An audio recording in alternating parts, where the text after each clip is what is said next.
Buenos días, hoy vamos a presentar el proyecto Terminal 1 de la Licenciatura en Ingeniería en Recursos Hídricos. Tema: mapeo de la vulnerabilidad intrínseca mediante la aproximación eléctrica del acuífero libre en San Pedro Cholula, Coyoacac, Estado de México. Modalidad: proyecto de investigación. Presenta a su servidor Roberto Irino Mavilla, director Lázaro Raimundo Reyes Gutiérrez, adscrito en el Departamento de Recursos de la Tierra. Codirector Juan López Sauceda, adscrito en el Departamento de Procesos Productivos. Antecedentes. Como una introducción rápida, de acuerdo a la Organización Meteorológica Mundial, el 78% de los desastres naturales ocurren debido a las inundaciones y lluvias excesivas. Seguimos. De acuerdo a la información de la Subdirección General Técnica y Gerencia del Acuífero del Valle de Toluca, en su artículo nombrado Actualización de la disponibilidad media anual de agua en el Acuífero del Valle de Toluca de la Conagua, actualizado en diciembre de 2020. Los municipios que aportan mayor escurrimiento pluvial son los que conforman el polígono del Valle de Toluca, comprendidos por Capulac, Coyoacac y Lerma. Tenemos dos imágenes. La primera del lado izquierdo nos muestra la delimitación geográfica del territorio del Valle de Toluca. Imagen del lado derecho, la representación del polígono del Valle de Toluca, donde se aprecian muy bien los tres municipios. Antecedentes de la comunidad. Las fuertes lluvias registradas anualmente en la comunidad de San Pedro Cholula provocan encharcamientos de gran magnitud en casi toda la localidad, provocando que malos olores, pérdidas materiales, riesgos para la salud de las personas al estar expuestos al contacto con el agua residual, y podría ser la causa de enfermedades e infecciones. Al ocurrir un desbordamiento del río, los cauces que tenemos presentes, primeramente tenemos que inundaciones en las calles, inundaciones en las viviendas y la afectación al estar expuestas las personas al agua residual.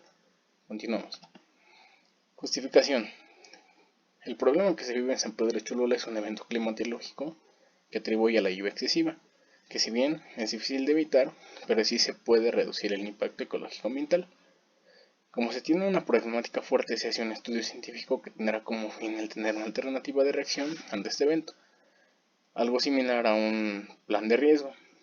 Eso por medio de ¿qué? De un mapeo, un muestreo y sondeo, que permite la identificación y ubicación de las principales fuentes de contaminación y las zonas más vulnerables a la inundación, así como su causa principal. Objetivo principal: hacer una evaluación de la vulnerabilidad intrínseca a la zona de estudio en la comunidad de San Pedro Cholula mediante el uso de métodos paramétricos ABI, que vamos a ver más adelante, y la capacidad protectora del acuífero libre en la misma zona. ¿Con qué finalidad? Obtener los datos y características hidrogeológicas del lugar. Empecemos por definir qué es la vulnerabilidad intrínseca. Pues no es más que la susceptibilidad del agua subterránea a la contaminación generada por actividad humana. Se consideran características hidrogeológicas y geológicas. Tenemos la representación de un acuífero. ¿Qué es un acuífero? Una formación hidrogeológica que nos sirve para almacenar y ceder agua. Y del lado derecho tenemos una imagen satelital de San Pedro Cholula con una imagen aérea de la inundación que se aprecia muy bien. Seguimos. Esquema metodológico para la vulnerabilidad del acuífero libre. Lo dividimos en 3 etapas. Vamos a mencionar solo algunas para no llevar mucho tiempo. Obtención de la información base. Si es un procesamiento de información, digitalización de la información base, integración de un SIG, que es un SIG, Sistema de Información Geográfica. Características del área de estudio. Litología, geología, topografía de, que es topografía de modelo de elevación digital, profundidad del nivel freático. Tenemos como resultado preparación y ensamble en SIG de los mapas temáticos. ¿Qué tipo de mapas? Mapas hidrogeológicos, mapa de pendientes, mapa de permeabilidad del suelo. Todo este desarrollo nos va a arrojar un mapa de vulnerabilidad intrínseca del acuífero libre.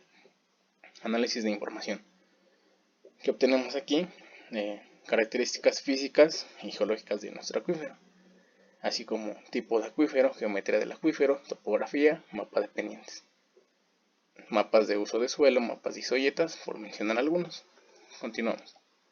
¿Qué metodología se usa?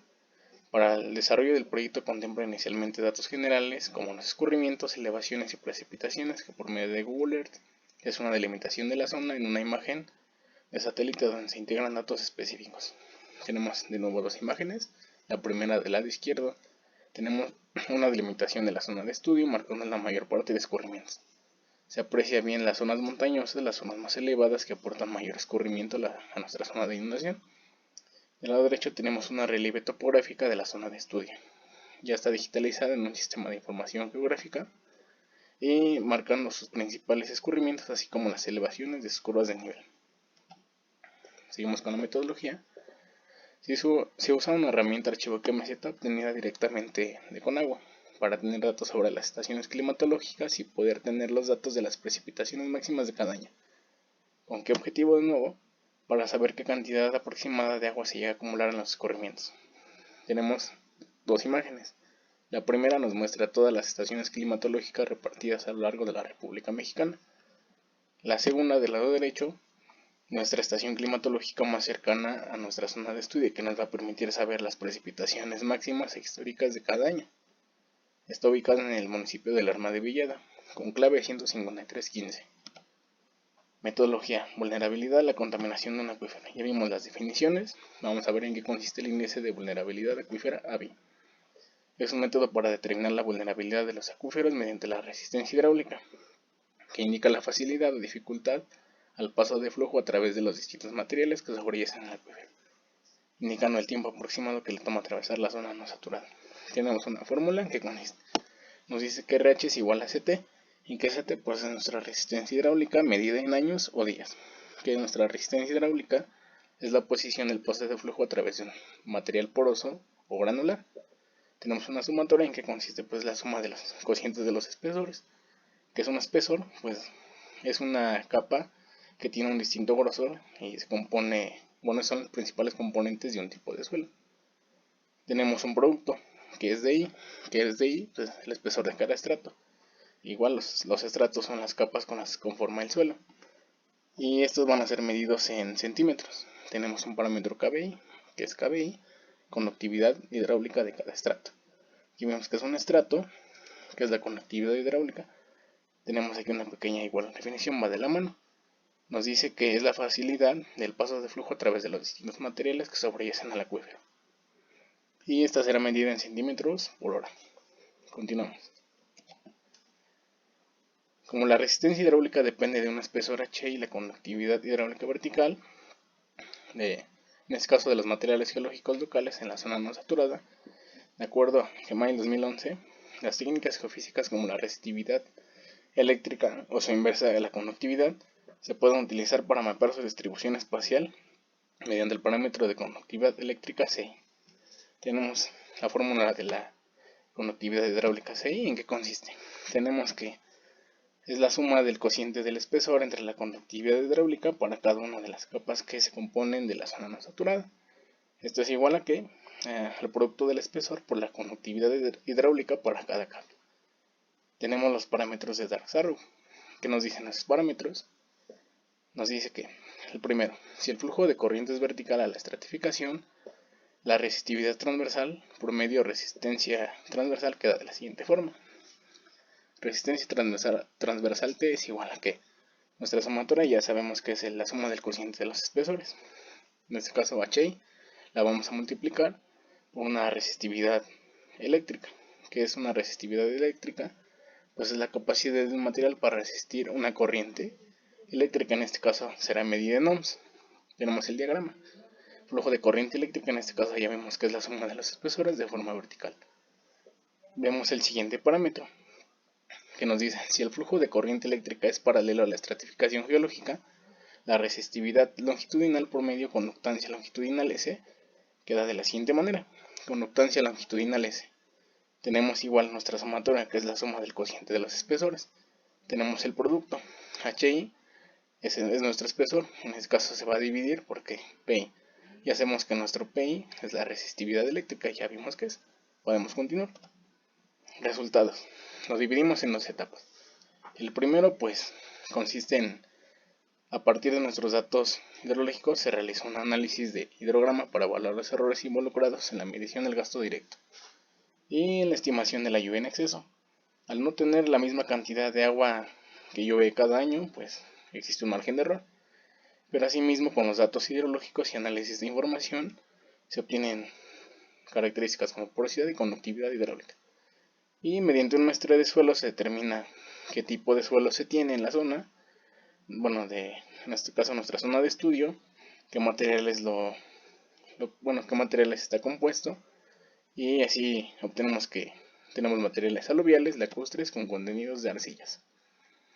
Aquí tenemos nuestro hidrograma ya realizado a partir de todos los datos climatológicos e hidrológicos, y nos da una representación gráfica del gasto total por año en escurrimientos de la zona de estudio, que nos dice que tenemos tiempo en horas, aproximadamente en 2.5 horas con lluvia excesiva. Estos datos de lluvia excesiva los obtuvimos de nuestra estación climatológica ya antes vista, y nos dice que tenemos aproximadamente 150 metros cúbicos por segundo. Recordemos que un metro cúbico es equivalente a 1000 litros de agua, lo que nos dice que tenemos 150.000 litros aproximadamente en 2.5 horas en una lluvia excesiva. Es una cantidad considerable. Y del lado derecho tenemos la representación de la composición geológica de nuestra zona de estudio, y vemos que son materiales aluviales y lacustres. Tenemos una representación de un albánico aluvial. Y nuestros resultados. De las características del suelo, el análisis de los datos obtenidos indican que los materiales aluviales tienen textura fina y tienden a comprimirse más que otro tipo de material arenoso y granular. Esto ocasiona que la conductividad hidráulica sea cada vez más baja por la acumulación de material fino, siendo un factor de impedimento para la infiltración del suelo. Asimismo, aumenta la retención de los contaminantes. Como segunda etapa, se continuará con la medición de parámetros hidráulicos, porosidad y conductividad hidráulica, y de parámetros geoeléctricos para obtener información de la litología en la zona de estudio, así como evaluar la vulnerabilidad intrínseca y elaborar mapas temáticos. Y nuestras referencias ocupadas. De mi parte sería todo. Gracias.